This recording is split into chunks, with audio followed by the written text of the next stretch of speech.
یکم ہجری 3 جنگی مہمات شروع کر دی، 2 ہجری غزوہ بدر کا معرکہ شروع کر دیا، 3 ہجری احد کا معرکہ شروع کر دیا، 4 ہجری غزوہ بنو نذیر کا معرکہ شروع کر دیا، 5 ہجری غزوہ مرثیہ، 6 ہجری حدیبیہ کے مقام پہ، 7 ہجری خیبر اور تبوک یہودیوں کے خلاف معرکہ، 8 ہجری طائف کا معرکہ، 9 ہجری اسلام کی آخری جنگ تبوک کا معرکہ لڑا۔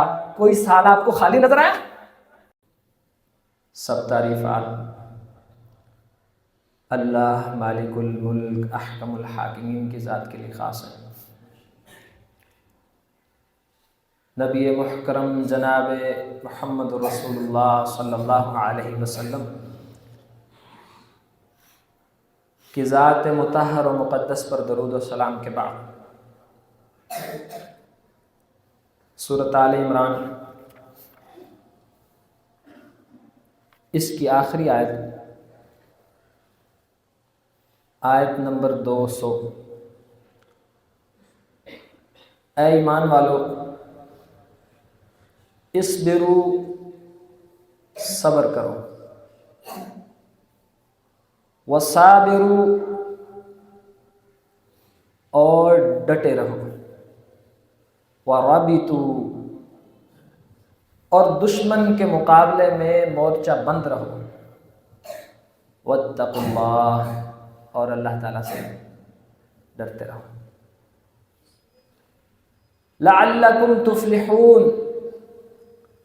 صبر کرو گے، ڈٹے رہو گے، اپنے دفاع کو مضبوط کرو گے، مورچوں پر کار بند رہو گے، اور ساتھ ساتھ اللہ سے ڈرتے رہو گے تو فائدہ تمہارا ہی ہے، لعلکم تفلحون، تاکہ تم کامیاب ہو جاؤ۔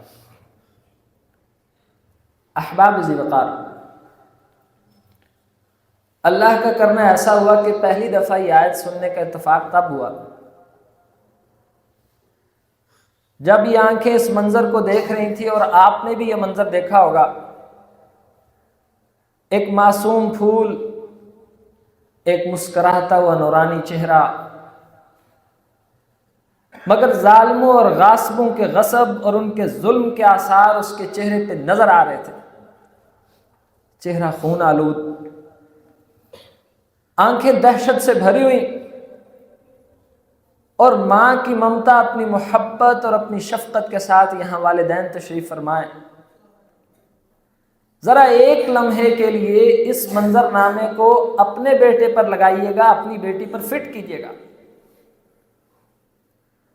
ماں کی ممتا اور محبت سے لبریز خاتون اور والدہ اور ماں اپنے بچے کو اپنے گود میں لیے ہوئے، اور معلوم ہو رہا ہے کہ لگتا ہے کہ بچہ اپنی آخری ہچکیاں اور اپنی آخری سسکیاں لے رہا ہے، کیونکہ غاصب اسرائیلی فوجوں نے پچھلے 1-2 ماہ کی رپورٹ کے مطابق، یونیسکو نے یہ رپورٹ جاری کی کہ 1-2 ماہ کے اندر 20,000 بچے پیدا ہوئے ہیں غزہ میں۔ تصور کیجئے کہ ان پیدا ہونے والوں کے کیا حالات ہوں گے، اور ان کی ماؤں اور ان کے والدین کے کیا حالات ہوں گے۔ اب بچہ اس منظر نامے سے گزر رہا ہے، اور یوں ہی ہوا کہ وہ اللہ کے حضور پیش ہو رہا ہے، لیکن ماں بار بار پڑھ رہی ہے، یا ایھا الذین آمنوا اصبروا وصابروا ورابطوا واتقوا اللہ لعلکم تفلحون۔ میں نے سمجھا کہ ان آیتوں میں صرف یہ پیغام ہے کہ ایمان والو صبر کرو۔ عورت بار بار یہ آیت پڑھے جا رہی ہے، اور بچہ اپنے اللہ کے حضور سپرد کر رہی ہے، اور انہی آیتوں کی پھر تفسیر میں غوطہ زن ہوا، حیرانی ہوئی۔ صابرو، صبر کرو، ورابطو یا اسبرو کا معنی یہ لکھا ہے مفسرین نے، جس طرح کافر اپنے دین پر، اپنے مشن پر، اپنی غلطی پر ڈھٹائی سے ڈٹے ہوئے ہیں، تم بھی ان کے مقابلے میں اس سے زیادہ ہمت اور زیادہ شجاعت سے اپنے دین پر ڈٹے رہو۔ یعنی ماں اپنے بچے کو وہ سبق پڑھا رہی ہے جو مالک الملک نے آپ کو اور مجھے پہلے سے پڑھا دیے. ہم اس صبر کو تسلیم کریں یا نہ کریں، صبر کرو اور ڈٹے رہو پوری طاقت سے. اور تیسرا لفظ وَرَبِطُوا عَلَيْكُمُ الرِّبَاطَ، یہاں سے نکلا یہ لفظ کہ لوگوں تم پر رباط ضروری ہے. صبر کرو، ڈٹے رہو. وَرَبِطُوا، اور مورچہ زن ہو جاؤ اپنے مورچوں اور اپنی چوکیوں میں، اپنے اسلحے کو اور اپنی بندوقوں کو، اپنی توپوں کو اور اپنی صلاحیتوں کو، اپنے ایٹم بم کو اور اپنے ٹینک کو، اپنے میزائلوں کو اور اپنی جدید ٹیکنالوجی کو سنبھال کے رکھو. یہ آپ کے کام آئے گی. آپ اس سے اللہ کے دشمنوں کو ڈراؤ گے، لیکن یہ ساری چیزیں ہوں. واتقوا اللہ، اگر اللہ کا ڈر اور تقوی نہیں ہے تو اس کا کوئی فائدہ. ساتھ تقوی شرط ہے. لعلکم تفلحون، اگر آپ یہ 3 کام کریں سورۃ آل عمران کی آخری آیت کی روشنی میں، یقین مانو کہ آپ ہر حال میں کامیاب رہیں گے. حافظ ابن کثیر رحمہ اللہ علیہ رابطوں کے اوپر 1 2 3 4 5 حدیث اس کے اوپر لے کر آئے ہیں. اور پہلی حدیث میں فرمایا کہ نبی علیہ السلام فرماتے ہیں رباط، یہ وہی لفظ ہے میں نے آپ سے ذکر کیا تھا. نبی علیہ السلام نے فرمایا علیکم الرباط وانتظار الصلاۃ والصلاۃ، لوگوں تم پر رباط لازم ہے، ایک نماز کے بعد دوسری کا انتظار کیا کرو. یہ ایسے ہی ہے جیسے تم رباط کرتے ہو. اب رباط کیا ہے؟ رباط یہ ہے کہ عبادت کے اوپر ڈٹے رہیں. اور رباط کا دوسرا مطلب یہ ہے کہ ایک نماز کے بعد دوسری کا انتظار کرنا. رباط کا تیسرا مطلب یہ ہے کہ اللہ کے راستے میں پہرا دینا، اس کی سرحدوں کی حفاظت کرنا. نبی علیہ السلام نے فرمایا جو بندہ رباط یوم فی سبیل اللہ خیر من الدنیا وما فیہا، کوئی ایک دن اللہ کے راستے میں پہرا دیتا ہے، اس کا یہ عمل دنیا اور جو کچھ اس دنیا میں اس سب سے بہتر ہے. نبی علیہ السلام نے فرمایا کوئی بندہ رابطو، یعنی اس ماں نے ہمیں ایک عقیدہ، ایک نظریہ سمجھایا جو ہماری میراث تھی، لیکن ہم اسے سنبھال نہیں سکے، ہم اس کے وارث نہیں بن سکے، ہم اس کو اون نہیں کر سکے. ہم ڈر گئے دنیا سے، ہم شرمانے لگ گئے کہ شاید ہم مسلمان دہشت گرد ہیں معاذ اللہ. ہم اپنے اس نظریے اور عقیدے کو فخر سے نہ تسلیم کر سکے، نہ دل و دماغ میں جگہ دے سکے، نہ اس کو بیان کر سکے، نہ اس کے فائدے حاصل کر سکے، اور نہ ہی اس کے متعلق ہم اپنی زندگی میں کوئی علم حاصل کر سکے. نبی علیہ السلام نے فرمایا کوئی بندہ ایک دن اللہ کے راستے میں رباط کرتا ہے. کیا کرتا ہے؟ یاد رہے گا، نماز کا نماز پہ انتظار کرنا رباط، دشمنوں کی سرحدوں پہ حفاظت دینا رباط. سورۃ آل عمران کی آخری آیت میں وَرَابِطُوا رباط. اور ایک حدیث میں فرمایا لوگوں آپ کو ایسا کام نہ بتاؤں جس سے گناہ ختم کر دیے جاتے ہیں، نیکیوں میں اضافے ہوتے ہیں، بندوں کے درجات بلند کر دیے جاتے ہیں. فرمایا وہ رباط ہے. اور یہاں فرمایا رباط سے مراد ہے کثرت سے مسجدوں کی طرف پیدل چل چل کے جانا. اور ایک حدیث میں فرمایا کہ رباط یہ اسباغ الوضوء علی المکارہ، جب دل نہ چاہ رہا ہو، سردی کا موسم ہو، نفس اکتاہٹ محسوس کرے، پھر بھی آپ اللہ کی رضا کے لیے وضو کر لیں تو یہ رباط میں شامل ہو جائے. کوئی بندہ اللہ کے راستے میں ایک دن پہرا دیتا ہے، نبی علیہ السلام نے فرمایا اس کا ایک دن کا پہرا کسی بندے کے 1 مہینے سے بہتر ہے. ایسا 1 مہینہ جس میں 30 کی 30 راتیں وہ تہجد کے ساتھ قیام کرے، 30 کے 30 دن روزوں کی حالت میں گزار دے، اگر کوئی ایک دن اللہ کے راستے میں پہرا دیتا ہے 30 دن کی تہجد 30 دن کے روزوں سے زیادہ افضل عبادت ہے۔ اس کا مطلب یہ تو بات کسی بڑے عروج اور بڑی چوٹی کی طرف جا رہی ہے۔ نبی علیہ السلام نے فرمایا جس شخص نے اللہ کے راستے میں 1 دن کا پہرا دیا یا 3 دن کا پہرا دیا، اللہ تعالیٰ اس کو 3 دنوں کا مکمل اجر عطا فرمائیں گے۔ جس جگہ پہ وہ ٹھہرے گا اس جگہ کا اجر عطا فرمائیں گے۔ ایک حدیث میں ارشاد فرمایا جو بندہ اللہ کے راستے میں تیاری کر رہا ہو، لڑائی کی تیاری کر رہا ہو، اس کے لیے اپنی جان نچھاور کرنے کی تیاری کر رہا ہو، پھر اس کو موت آ جائے، اللہ کا وعدہ ہے اللہ تعالیٰ ایسے بندے کو قبر کے عذاب سے محفوظ رکھے گا۔ ایک بات اور اللہ تعالیٰ کا وعدہ ہے کہ اللہ اسے آخرت اور قبر اور قیامت اور حساب اور پل صراط اور فرشتے ان سارے غموں سے نجات عطا فرما دے گا۔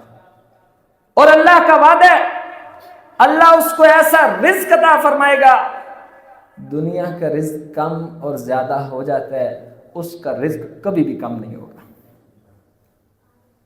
نبی علیہ السلام نے یہ ساری احادیث حافظ ابن کثیر رحمہ اللہ علیہ نے اس آیت کی تفسیر میں لکھی ہیں۔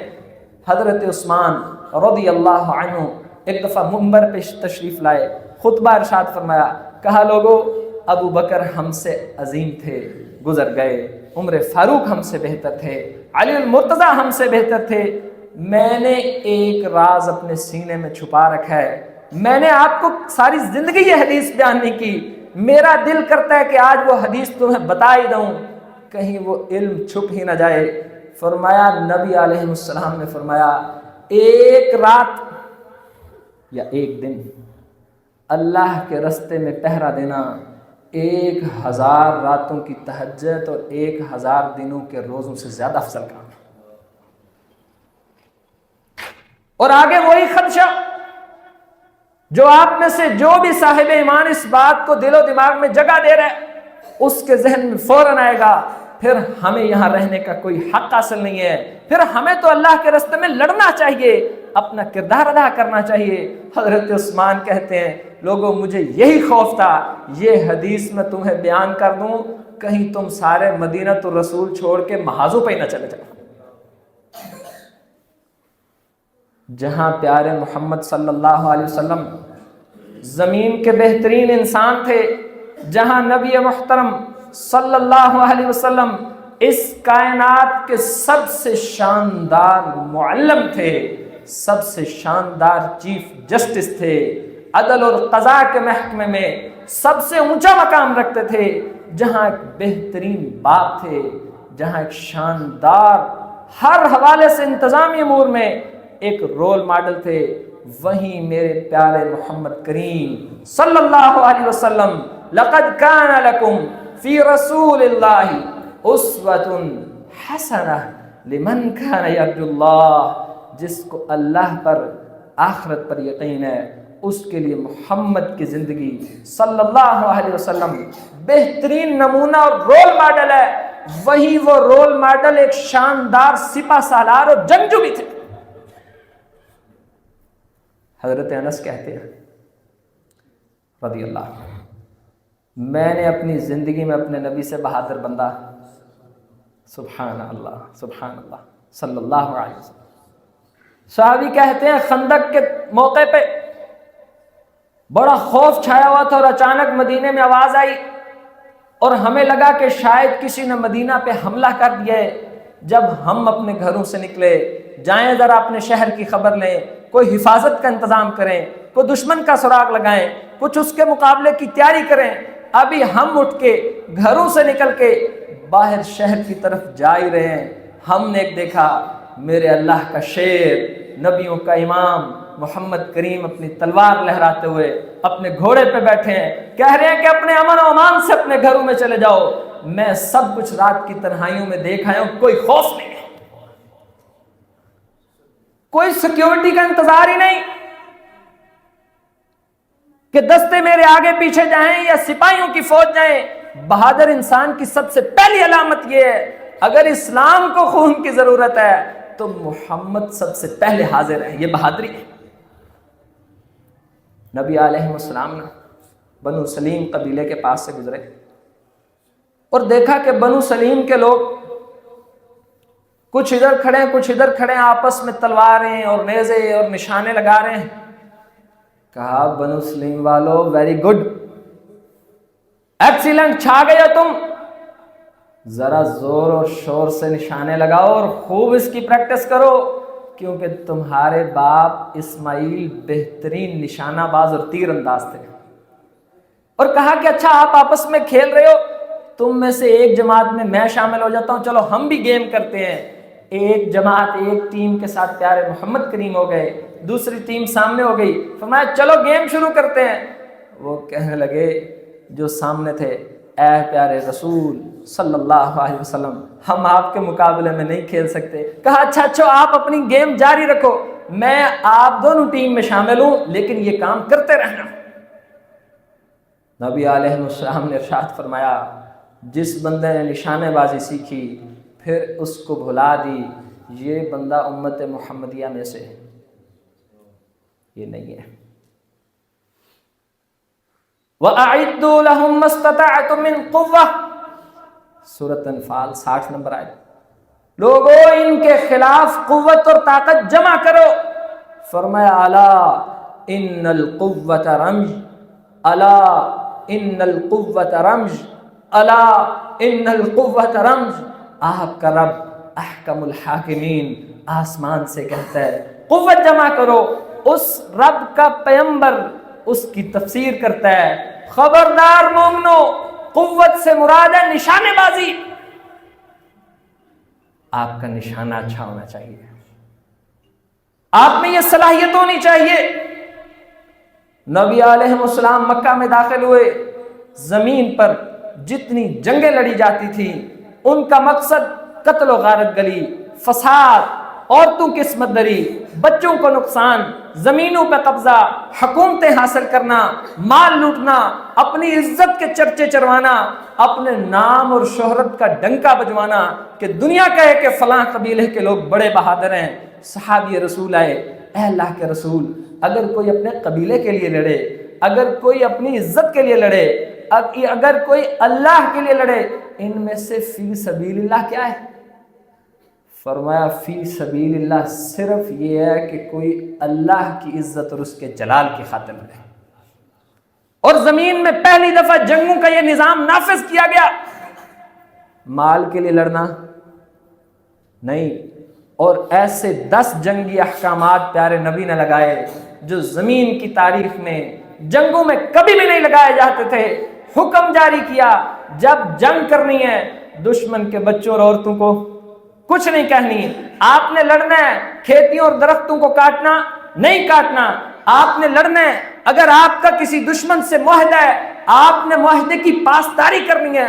دشمن اور معاہدہ عقل مانتی ہے بھائی، دشمن سے تو دشمنی ہوتی ہے. یہ پیارے محمد کی سپہ سالاری ہے کہ انہوں نے دشمن سے دشمنی کے بھی آداب سکھائے ہیں. اور جنگ حدیبیہ کے موقع پہ، صلح حدیبیہ بھی، غزوہ حدیبیہ بھی، ابو جندل آ گئے اور معاہدہ لکھا جا رہا ہے. کفار قریش کے سردار کہنے لگے آپ کا ہمارا معاہدہ ہے کہ کوئی مکہ سے بندہ بھاگ کے آئے گا آپ اس کو واپس کریں گے. معاہدہ ابھی لکھا جا رہا ہے. ابو جندل زنجیروں میں جکڑے اور تکلیفوں میں مارے، مکہ سے بھاگ کے ایمان کی حالت میں حدیبیہ کے مقام پہ پیارے محمد کے پاس آ گئے کہ مجھے امان دیجئے. فرمایا ہمارا قریشیوں سے معاہدہ ہو گیا ہے، ہم تجھے امان نہیں دے سکتے. ہے کوئی زمین کی تاریخ میں ایسی مثال؟ پیارے محمد سے زیادہ کون تھا محبت کرنے والا اپنے صحابہ سے؟ مگر معاہدوں کی پاسداری زمین کے نظام میں پہلی دفعہ محمد کریم نے رائج کر کے دکھائی اور لوگوں کو بتایا کہ ہم زمین میں فساد کے لیے نہیں لڑتے، ہم فقط اس لیے لڑتے ہیں اسلم تسلم، آپ اسلام لے آئیے، آپ کی ہماری جنگ ختم، آپ ہمارے بھائی ہم آپ کے بھائی. لیکن اس زمین پہ اگر کسی ظالم کا ہاتھ کسی مظلوم کی گردن تک پہنچے گا تو محمد اس ہاتھ کو کاٹ ڈالیں گے. نبی علیہ السلام نے فرمایا آپ کو ایک سوال کا جواب دوں؟ ہم اتنے ذلیل اور رسوا کیوں ہیں مسلمان؟ ہم میں تو وہ شان، وہ غیرت، وہ تصور اس کا ختم ہو گیا۔ نبی علیہ السلام نے فرمایا بعثت بین یدی الساعہ بالسیف حتی یعبد اللہ، میں محمد کو صلی اللہ علیہ وسلم رحمت للعالمین کو یہاں غزبوں، سپہ سالاریوں، جنگوں، مارکوں، سریوں، لشکروں کا فقط مقصد زمین پہ امن اور سکون ہے، فساد کو ختم کرنا ہے۔ فرمایا میں رحمت للعالمین ہوں اور میرے رب نے مجھے اور قیامت کو یوں بھیجا ہے، سمجھو اگر میں محمد آ گیا ہوں تو قیامت بھی آنے والی ہے۔ اس کا مطلب آپ کے اور میرے پاس وقت بہت بہت کم ہے۔ 1450 سال تو گزر گئے پیارے نبی علیہ السلام کو، آپ اور ہم آج بھی سمجھتے ہیں کہ قیامت بڑی دور ہے۔ میرے رب نے مجھے قیامت کے بالکل ساتھ بھیجا ہے اور میرے ہاتھ میں تلوار دے کے بھیجا ہے، اور مجھے حکم دیا ہے کہ زمین پہ نظام ایک اللہ کا چلنا چاہیے۔ اور سنو، جعل الذلۃ والمسکنۃ من خالف امری، میرے رب نے، میں محمد کا رزق، میرے نیزے کی انی، اس کے سرے، اس کی ٹپ، اس کی نکر کے نیچے میرا رزق لکھ دیا ہے۔ احلت لی الغنائم، میرے رب نے پہلی امتوں کے لیے غنیمت کا مال حرام قرار دیا تھا، آگ آتی تھی مال جلا دیتی تھی، مجھے اعزاز ہے میرے لیے غنیمت کا مال حلال ہے، میرے لیے یہ رزق کا باعث بنا دیا گیا۔ اور اس کے ساتھ ارشاد فرمایا یاد رکھو جو بندہ بھی میری نافرمانی کرے گا، حدیثیں یاد، ترتیب یاد رہے گی کہ مجھے اور قیامت کو اس طرح بھیجا گیا، میرے ہاتھ میں تلوار دے کے بھیجی گئی اور مجھے حکم دیا گیا زمین میں ایک اللہ کی عبادت ہونی چاہیے، سارے باطل نظام تہس نہس ہو جانے چاہیے، لوگ اسلام کی طرف آنے چاہیے۔ اور فرمایا میرا رزق میرے نیزے کی نکر پہ رکھا گیا ہے، اور جو بندہ میرے حکم کی مخالفت کرے گا یاد رکھو جعل الذلۃ والمسکنۃ من خالف امری، جس نے میں محمد کے طریقے کی مخالفت کی ذلت اور خواری اس کا مقدر بنا دیا۔ اور یہ طریقہ ہے پیارے محمد کا صلی اللہ علیہ وسلم۔ زندگی پڑھیے، مکہ سے آئے مجبور ہو کے، ہجرت کر کے مدینہ میں 1 ہجری 3 جنگی معرکے شروع کر دیے پہلی ہجری میں۔ او بھائی بتاؤ، آپ یہ شہر ملک چھوڑ کے کسی دوسرے ملک اور شہر میں جاؤ، آپ وہاں کمزور ہوتے ہیں یا طاقتور؟ کمزور ہوتے ہیں۔ نیا مکان لیا ہے، تازہ بزنس سٹارٹ کیا ہے، ابھی یہاں ٹکنے دو پھر کوئی کام شروع کریں گے۔ 1 ہجری پیارے محمد صلی اللہ علیہ وسلم کی یہ اسوہ حسنہ کا بھی پیغام ہے، یہ زندگی کا بھی ایک باغ ہے، اس طرح بھی زندگی گزاری ہے میرے نبی نے۔ 1 ہجری 3 جنگی مہمات شروع کر دیں، حضرت حمزہ کو عائف کی طرف بھیج دیا، حضرت سعد بن ابی وقاص کو دوسرے معرکے کی طرف بھیج دیا، حضرت عبیدہ کو تیسرے معرکے کی طرف بھیج دیا۔ 2 ہجری غزوہ بدر کا معرکہ شروع کر دیا، 3 ہجری احد کا معرکہ شروع کر دیا، 4 ہجری غزوہ بنو نذیر کا معرکہ شروع کر دیا، 5 ہجری غزوہ مرثیہ، غزوہ ذو المتجل، 5 ہجری غزوہ ذات الرقاع کا معرکہ شروع کر دیا، 6 ہجری حدیبیہ کے مقام پہ جنگ اور صلح اور اس کے فوائد، 7 ہجری بڑھتے جائیے، ہر سال میں آپ کو جنگیں ہی جنگیں، مارکے ہی مارکے، لڑائیاں ہی لڑائیاں، مقصد فقط اللہ کی رضا ہے۔ 7 ہجری خیبر اور تبوک یہودیوں کے خلاف مارکا، 8 ہجری طائف کا مارکا، فتح مکہ کا مارکا، حنین کا مارکا، حوازن کا مارکا، 9 ہجری اسلام کی آخری جنگ تبوک کا مارکا لڑا۔ کوئی سال آپ کو خالی نظر آیا؟ کیا یہ لقد کان لکم فی رسول اللہ اسوۃ حسنہ میں نہیں آتا؟ کیا اس میں امت مسلمہ کے لیے کوئی غیرت کا پیغام نہیں؟ کیا ہمارے لیے اس میں کوئی رہنمائی نہیں؟ اور یاد رکھیے اپنی زندگی میں 28 جنگیں، نبوت کتنے سال کی عمر میں ملی؟ 40 سال۔ دنیا سے کب گئے؟ 63 سال۔